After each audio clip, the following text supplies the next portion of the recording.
Hello and welcome to Archie Luxury Uncut.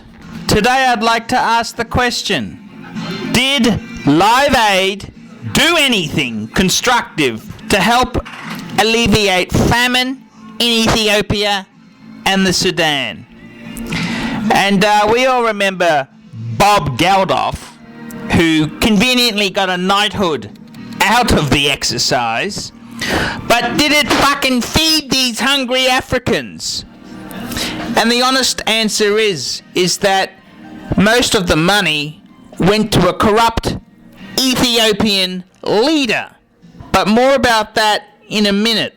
But so what happened? The fundraisers. How much money did Live Aid raise? And it's estimated that it raised about 150 million pounds.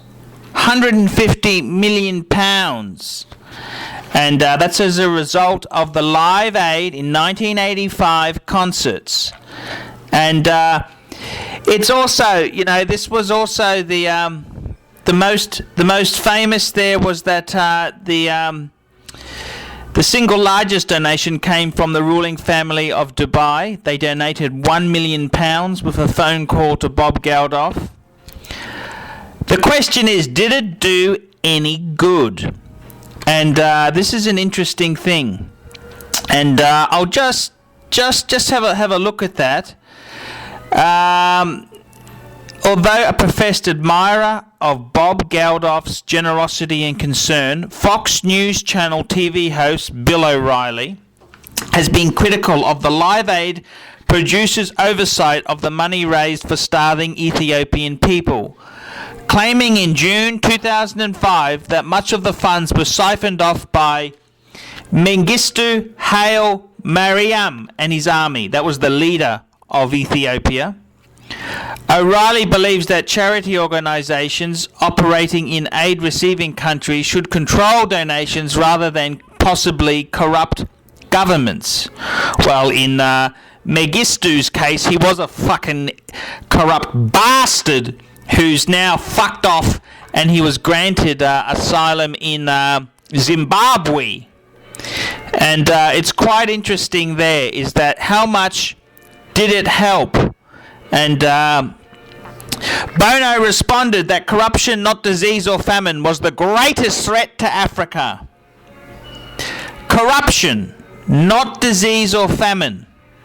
And that's a fairly interesting point there. And I think realistically, when you look at Live Aid itself there, it was all fucking bullshit. It's all fucking hogwash. And I think Sir Bob Geldof, he had his heart in the right place.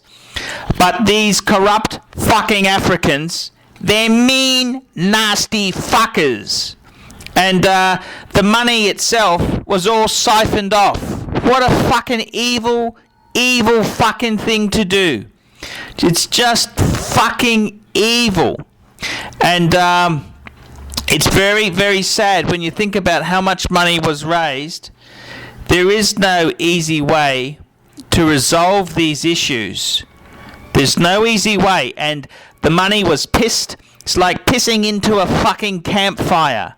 It's a complete waste of fucking time. And it's just sickening. And it's just very, very sickening. And that leader, Mengistu, he was the Ethiopian. He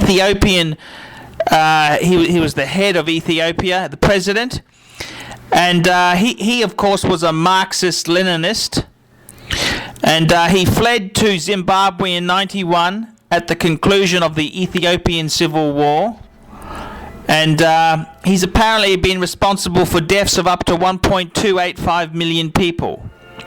And this is the whole thing. All these fucking do-gooders in the West, did they do anything good by giving money to Live Aid? And I think the reality is, it fucking did absolutely no good at all. 150 million pounds pissed into a campfire. And it's really sad, but this is the reality. So there we go. Archie Luxury is going to take a stand here and declare Live Aid an absolute failure. And I want to ask Sir Bob Geldof, where the fuck is my money? I'm Archie Luxury. I hope you've enjoyed this Archie Uncut episode.